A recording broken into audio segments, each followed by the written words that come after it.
Om Swastiastu. Halo adek. Halo Kak. Baik, sebelumnya perkenalkan nama kakak Lugda Yudangin Cayalingya. Kakak dari jurusan Pendidikan Guru Sekolah Dasar dari Universitas Hindu Negeri Gusti Bagus Sugriwa Denpasar. Baik, sekarang giliran adek untuk memperkenalkan diri. Perkenalkan, nama saya Luh Nyoman Ayudangin Anjani dari SDN 4 Abuan. Nah, Ade Anjani, pada kesempatan hari ini kita akan membahas materi mengenai ancaman terhadap bumi. Jadi, apa saja faktor-faktor yang menjadi ancaman terhadap bumi tersebut. Nah, sebelum masuk ke materi, kita akan mengetahui apa itu lingkungan hidup. Nah, jadi lingkungan hidup merupakan tempat tinggal semua makhluk hidup. Makhluk hidup ini meliputi seperti tumbuhan, hewan, maupun manusia. Nah, lingkungan hidup ini keberadaannya sangat penting untuk menjaga keseimbangan dan kelangsungan hidup. Namun, saat ini lingkungan hidup sedang mengalami berbagai kerusakan yang diakibatkan oleh berbagai faktor. Nah, salah satunya adalah faktor dari manusia, yaitu dari pola hidup manusia itu sendiri. Nah, apa saja faktor-faktor yang dapat mengancam keselamatan bumi dan merusak lingkungan hidup? Kita akan bahas satu persatu. Nah, faktor-faktor tersebut terdapat faktor alam dan faktor manusia. Faktor alam. Faktor alam merupakan faktor-faktor yang berasal dari alam dan berlangsung secara alami tanpa campur tangan manusia. Jadi, faktor alam itu merupakan faktor alam yang dimana secara alami dan tidak bisa dikendalikan oleh manusia atau di luar kendali oleh manusia.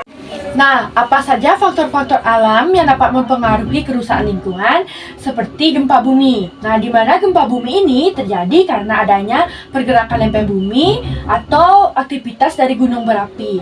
Nah, biasanya gempa bumi ini berdampak dari besar atau kecilnya kekuatan gempa tersebut. Gempa bumi ini biasanya mengakibatkan runtuhnya bangunan-bangunan dan bisa menyebabkan terjadinya tsunami. Nah, kemudian ada letusan gunung berapi. Nah, gunung berapi saat meletus akan mengeluarkan abu vulkanik maupun larva dan uap yang panas, di mana ini nanti akan berdampak bagi kerusakan lingkungan dan mengganggu gangguan pernapasan, bahkan mengeluarkan gas yang beracun. Kemudian ada banjir. Banjir selain dari ulah manusia juga dapat ditimbulkan dari faktor alam, di mana misalnya curah hujan yang terus-menerus sehingga membuat air sungai menguap dan sungai tidak lagi bisa menampung debit air sehingga banjir akan datang. Selain itu, ada pun faktor alam lainnya seperti tanah longsor, kemudian ada tsunami, ada musim kemarau yang berkepanjangan, dan ada angin besar atau angin puting beliung. Nah, selanjutnya adalah faktor dari manusia. Faktor manusia ini terjadi akibat adanya aktivitas manusia. Nah, apa itu aktivitas manusia? Aktivitas manusia adalah segala kegiatan yang dilakukan oleh manusia untuk memenuhi kebutuhannya. Nah, dalam memenuhi kebutuhannya, manusia melakukan berbagai jenis kegiatan yang secara langsung maupun tidak langsung akan mempengaruhi lingkungan sekitar. Nah, akibat dari pola hidup inilah yang nantinya akan membawa dampak positif maupun negatif pada lingkungan, seperti salah satunya kerusakan pada lingkungan. Nah, sebelum kita mengetahui apa saja jenis-jenis dari aktivitas manusia yang dapat merusakkan lingkungan, adik tahu nggak apa salah satu dari aktivitas tersebut? Membuang sampah sembarangan. Betul, membuang sampah sembarangan merupakan salah satu aktivitas yang sangat berdampak bagi lingkungan, di mana bisa membuat lingkungan menjadi tercemar, kemudian bisa menyebabkan banjir. Nah, sekarang kita akan mengetahui apa saja aktivitas-aktivitas yang dibuat oleh manusia sehingga menyebabkan terjadinya kerusakan lingkungan. Nah, adik bisa lihat, ini merupakan beberapa contoh jenis kegiatan manusia yang dapat merusakkan lingkungan. Ini merupakan salah satu dari pencemaran di dalam air. Nah, seperti yang adik lihat, manusia biasanya selalu membuang sampah sembarangan. Kegiatan ini bisa menyebabkan terjadinya penumpukan sampah sampah dan membuat saluran air menjadi tersumbat. Nah, di mana yang nantinya ini yang akan menyebabkan terjadinya banjir. Nah, kemudian pembuangan limbah pabrik sembarangan. Nah, pembuangan dari sisa limbah pabrik di mana yang nantinya akan membuat air menjadi tercemar dan bisa menyebabkan penyakit. Kemudian penggunaan bahan kimia seperti kita mencuci dan kita memakai deterjen.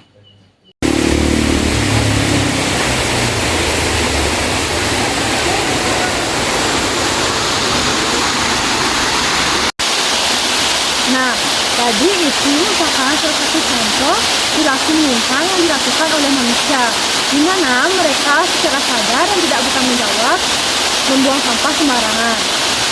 Mereka membuang sampah atau limbah-limbah seperti limbah industri, limbah rumah tangga, maupun limbah hasil dari peternakan di sungai atau di danau, bahkan di laut. Nah, dari aktivitas ini menyebabkan timbulnya dari kerusakan ekosistem air. Bukan hanya itu, tapi juga bisa menyebabkan munculnya wabah dari penyakit.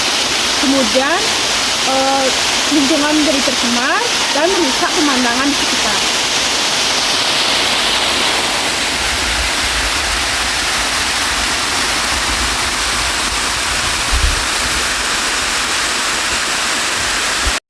Selain membuang sampah di sungai, dengan membuang hasil kotoran ternak juga merupakan salah satu aktivitas yang dapat menyebabkan terjadinya pencemaran pada air. Nah, adapun aktivitas yang dilakukan oleh manusia selanjutnya di mana mengakibatkan terjadinya pencemaran pada udara, seperti yang bisa dilihat dengan asap dari penggunaan kendaraan bermotor, kemudian hasil dari asap pembakaran di luar ruangan. Nah, inilah yang akan menyebabkan terjadinya pencemaran pada udara. Udara jadi tidak sehat, banyak kabut asap, kemudian bisa mengganggu pernapasan pada manusia. Nah, selanjutnya ada pun salah satu contoh dari penyimpangan aktivitas manusia di mana hal ini mengakibatkan pencemaran dari udara. Seperti yang bisa dilihat dengan melakukan pembakaran sampah. Di mana pembakaran ini nantinya bisa mencemari udara, selain itu bisa mengganggu pernapasan pada manusia maupun hewan.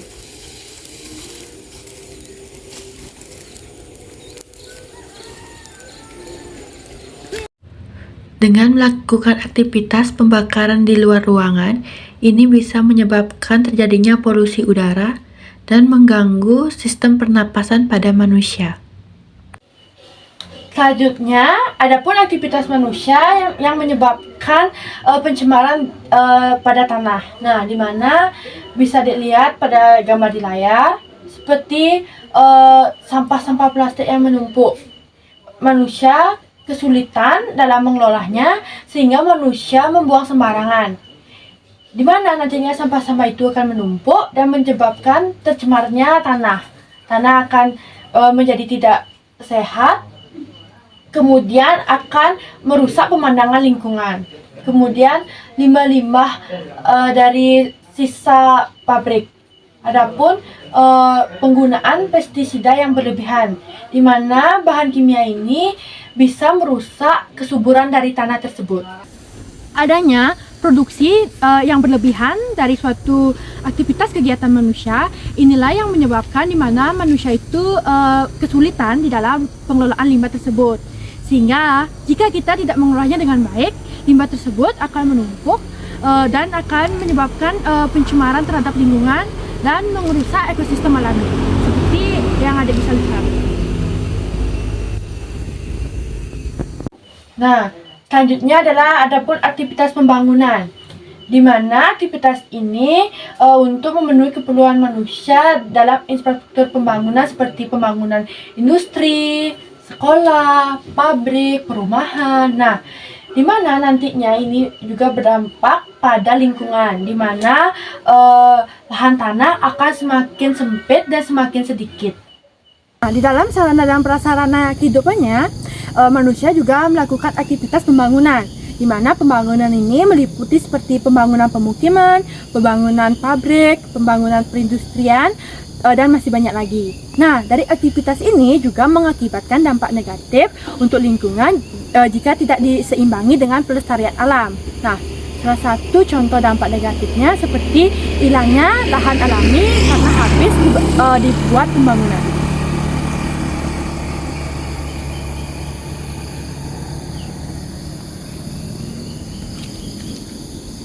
Nah, adapun aktivitas lainnya yang dapat menimbulkan kerusakan pada lingkungan seperti pemborosan pada energi. Adik dapat lihat contohnya seperti di layar.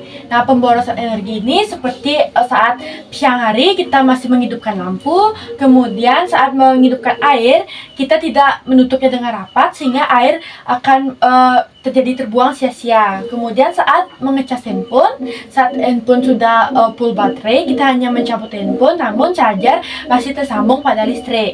Selain itu, adapun dalam penggunaan energi fosil, di mana dalam penggunaan batu bara, minyak bumi maupun gas alam. Nah, hal-hal inilah yang dapat memicu terjadinya emisi gas rumah kaca. Selain itu, hal ini juga memicu terjadinya pemanasan global, di mana dampaknya pada perubahan iklim yang ekstrim di suatu wilayah.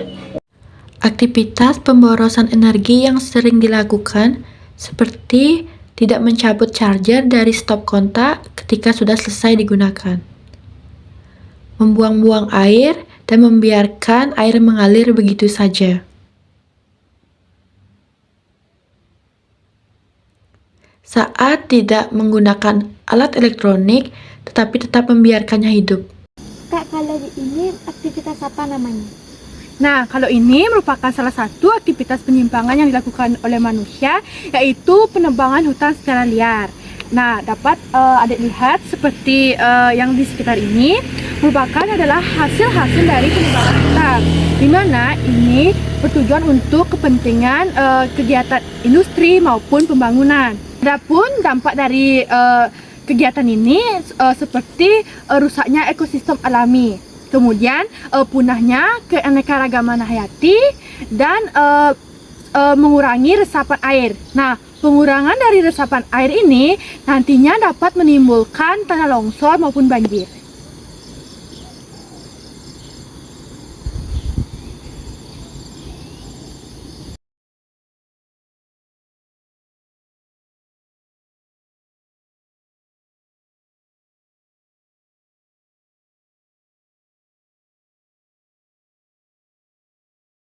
Selanjutnya kita ke langkah-langkah di mana kita dapat menangani dampak dari negatif kerusakan lingkungan.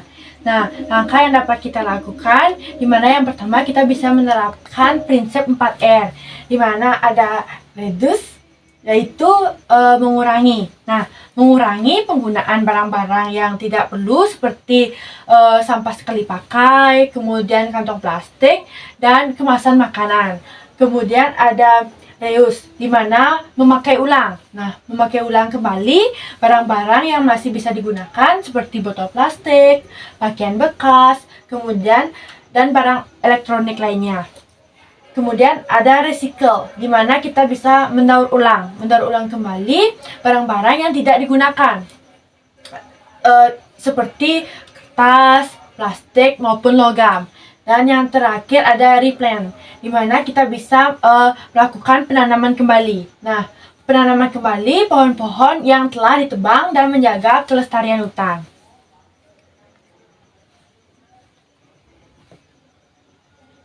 Langkah selanjutnya dilakukan dengan kita tidak membuang sampah sembarangan dan membuang sampah pada tempatnya. Kemudian kita bisa mengurangi penggunaan kendaraan pribadi dan beralih kepada transportasi umum. Selanjutnya kita menghemat energi dengan mematikan lampu maupun alat elektronik lainnya ketika sedang tidak digunakan. Nah, lanjut, kita bisa hemat dari penggunaan air dengan mandi dengan air seperlunya, menyiram tanaman seperlunya, dan tidak membiarkan air mengalir begitu saja. Kemudian kita dapat menjaga kelestarian hutan dengan tidak menebang pohon liar dan kita melakukan reboisasi. Dan yang terakhir, kita bisa melindungi hewan dan tumbuhan langka dengan tidak memburunya dan tidak merusak habitatnya. Nah, itulah tadi pemaparan materi yang sudah kakak berikan mengenai ancaman terhadap bumi. Yang mana ancaman terhadap bumi ini disebabkan oleh faktor-faktor alam maupun dari faktor-faktor akibat adanya aktivitas manusia itu sendiri. Nah, dari semua pemaparan materi yang sudah kakak berikan, apa yang dapat dipahami dari pembelajaran pada hari ini? Yang dapat saya pahami dari pemaparan materi hari ini, kerusakan lingkungan selain disebabkan oleh faktor alam, juga disebabkan oleh faktor manusia. Contohnya, dengan membuang sampah sembarangan dapat menyebabkan kerusakan lingkungan. Langkah yang dapat kita lakukan dalam hal ini adalah dengan tidak membuang sampah sembarangan. Itulah beberapa dari dampak pola hidup manusia yang tidak ramah lingkungan yang menyebabkan terjadinya kerusakan lingkungan secara signifikan. Nah, di mana contohnya seperti yang salah satu yang telah dipaparkan seperti membuang sampah sembarangan, kemudian pemborosan penggunaan energi, kemudian penebangan hutan secara liar, itu merupakan dampak-dampak yang membuat negatif kepada lingkungan. Di mana tidak hanya lingkungan yang berdampak negatif, tetapi juga terhadap manusia itu sendiri, seperti pada bidang kesehatan, sosial, maupun budaya. Nah, selain itu, kita juga bisa menanggulanginya atau menangani dari dampak negatif tersebut, seperti kita bisa berhenti membuang sampah sembarangan dan membuang sampah kepada tempatnya, kemudian melakukan reboisasi, kemudian kita menjaga kelestarian ekosistem, menjaga sumber daya alam, dan masih banyak lagi. Nah, sekian pemaparan materi yang dapat kakak berikan pada hari ini. Kakak ucapkan terima kasih karena adik sudah mengikuti pembelajaran hari ini dengan sangat baik. Kemudian apabila ada lisan kakak yang kurang berkenan di hati adik, kakak mohon maaf sebesar-besarnya. Kakak akhiri dan tutup dengan Prama Santi. Om Santi Santi Santi Om.